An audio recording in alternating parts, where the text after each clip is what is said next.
C'est une épicerie vrac zéro déchet à Sainte-Marthe-sur-le-Lac. Pour aller vers le zéro déchet, on préconise beaucoup le vrac, mais également les produits locaux. 95% de nos fournisseurs qui sont québécois, dont 40% qui proviennent des Laurentides. Il y en a des produits, il y en a des solutions, mais des fois, elles sont un peu trop loin, c'est un peu trop compliqué. Donc, notre épicerie, le Boco Éco, on a vraiment cherché à enlever, dans le fond, à enrayer toutes les contraintes qu'on pouvait avoir pour faire du vrac.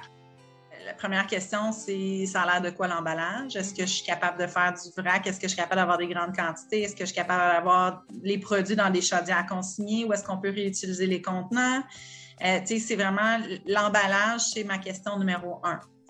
La question numéro 2, c'est est-ce que c'est une entreprise locale? Des produits qui ne sont pas disponibles nécessairement, mettons, sans emballage, mais qui sont locales. Je cherche des collaborateurs qui vont aussi avoir l'intention d'améliorer les choses. Réduire le transport, ça, je pense que c'est un gros enjeu. Impliqué dans sa communauté. On rencontre les producteurs. Quand je vais chercher mes fraises à la ferme marinière à Oka, je rencontre les entrepreneurs derrière ça. Je connais leurs embûches, ils m'en parlent, j'en reparle aux clients.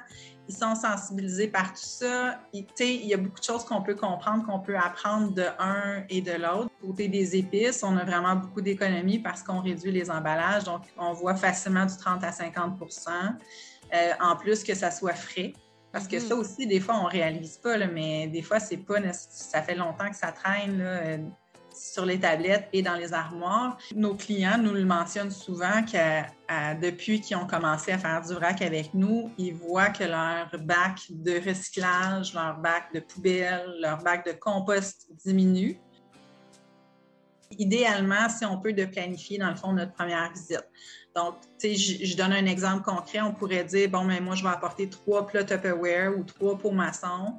Je veux des graines de tournesol, je veux des pâtes alimentaires, je veux du riz. C'est des matières qui sont faciles quand même, qui se conservent bien, qui sont des produits un peu passe-partout de tous les jours.